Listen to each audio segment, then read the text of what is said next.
said that, they may not be able to repair homes or fix the power lines, but they can cook, and there's something that we can all do.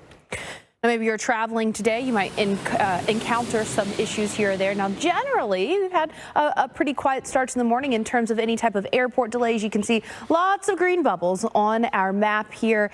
In terms of delays stacking up throughout the day, that will likely change. When you're talking about the storms moving through New Orleans and Jacksonville, definitely some delays getting those those planes coming in or taking off. Boston, most of your activity is this morning, although a little bit of a low cloud ceiling could cause some issues later. Buffalo, a little bit of wintry weather to start off the morning. Overall, I would say, compared to some of the weather patterns that we've had recently, we're starting off fairly quiet in terms of any type of airport delays. In Boston, you've got some of that rain coming down, sitting at 40 degrees for Boston today. That rain will eventually come to an end, but some patchy fog sticks around for your afternoon. It is just a dreary, especially beginning start to your day there in Beantown, Providence. You're getting some of that. And then, of course, as you look at the interior, you've got some just a little bit of snowfall action going down, just enough to make it a little bit slick on any surface that's untreated. So here's your morning rush. You can see the rain that we have around starting off your morning. We just looked at that on the radar. Maybe some hanging around for your lunch hour as well. A lower chance for the actual rain as we head into the afternoon. A bit of patchy fog. You might get some sunshine to peek through, but overall sunshine is not the main character of your story across the Northeast today.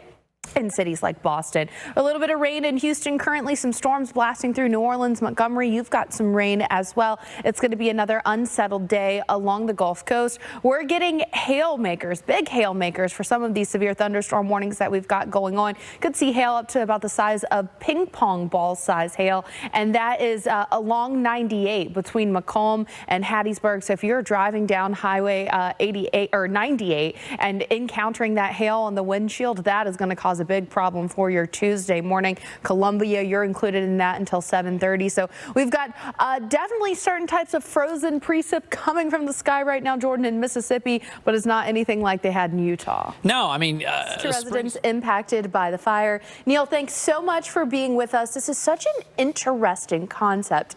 Could you just start by telling us what exactly is Garden in a Box? Yeah, you bet. Garden in the Box is Neil Lurie, thank you so much, president of Resource Central.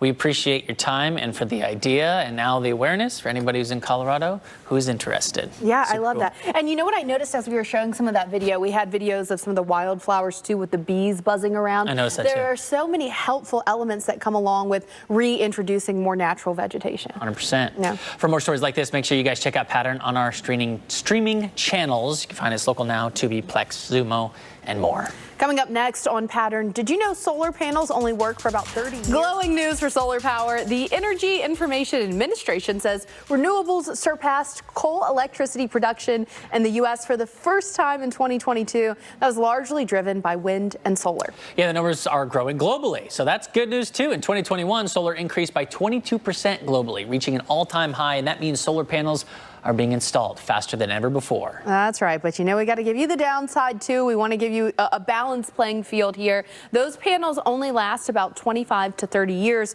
which means every year we'll be sending them to landfills. It's a problem a company in Australia is helping to solve. As long as we find somewhere healthy for them to go, so it's not causing problems within that, 25 to 30 year lifespan. Can you imagine that if they are able to recycle them in the way that they're trying to do and it actually all works out? It truly is just a from start to finish renewable resource. That'd be great. Yeah, it would be That'd be awesome. Amazing. Well, here are some climate headlines from around the world. An airport. Give us an idea of what's going on over in California.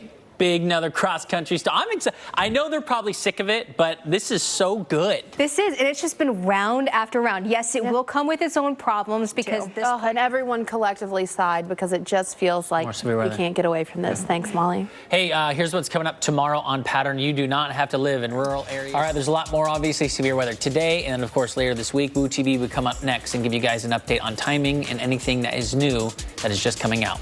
We'll see you tomorrow.